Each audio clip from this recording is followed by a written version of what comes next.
Bonsoir à tous et bienvenue dans cette autre vidéo. Alors, lorsqu'on imprime, disons, une facture, par exemple, on est toujours obligé, quand on clique sur imprimer, de choisir le modèle qu'on souhaite utiliser, soit en allant dans le dossier public, utilisateur public, document public, SAGE, gestion commerciale, document standard. Vous voyez comment c'est pénible, vente, et là on peut choisir donc finalement le document qu'on souhaite, le modèle qu'on souhaite. Donc on voit, ça c'est le modèle de tout à l'heure. Ça c'est le modèle par défaut. Notre modèle de tout à l'heure, quant à lui, se trouve dans bureau, formation GESCOM. Pourquoi il ne s'affiche toujours pas? Je pense que j'ai choisi un mauvais dossier. Formation GESCOM. Ok, je pense que je l'avais mis dans un autre dossier. Donc, c'est facture client. C'est dans bureau, formation GESCOM. Et là, on a notre facture client customisée. Donc, vous avez la facture par défaut de la société. Maintenant, pour ne plus avoir toujours à chercher le modèle, on peut affecter les modèles par défaut. C'est l'objet de cette 78e leçon.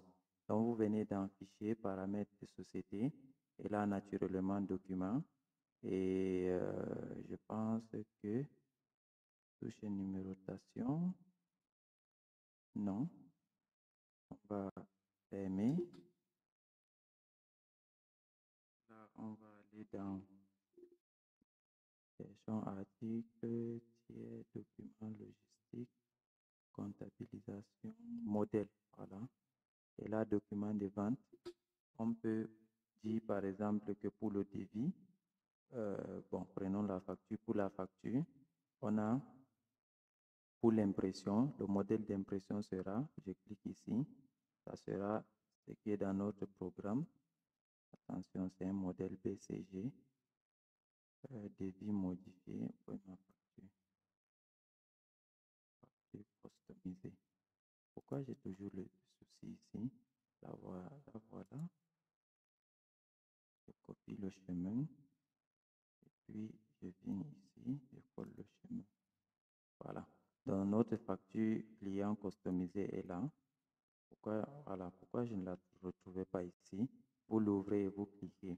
Là, à chaque fois que vous allez imprimer, vous n'aurez plus besoin de parcourir tout le chemin pour pouvoir affecter le modèle. Vous pouvez le faire pour les factures de retour, pour les factures d'avoir, pour les factures comptabilisées. Je le fais. Pour les factures comptabilisées, même chose. Pour les bons de commande, au niveau des achats aussi, vous pouvez le faire. Au niveau du stock aussi. Au niveau des documents internes, des relevés des factures clients et fournisseurs, des relevés d'échéance clients et fournisseurs. Donc, vous voyez, il est tout à fait possible d'affecter le modèle. Ça, c'est le modèle de message. Il y a le modèle d'impression qui permet d'imprimer les documents et le modèle de message qui permet d'envoyer les messages aux clients, je pense bien. Donc, ici, j'ai affecté la facture pour l'impression. Même chose pour la facture comptabilisée. Donc là, maintenant, quand je viens dans mes documents, disons documents de vente, pour les factures, je n'ai pas de facture. Pour les factures comptabilisées, si je prends celle-ci, par exemple, j'imprime, je n'aurai plus à aller chercher. Donc là, il imprime directement le modèle qu'on a affecté.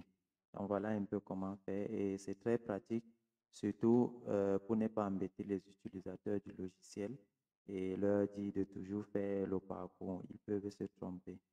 Donc voilà tout ce qu'il fallait dire par rapport à cette 78e leçon.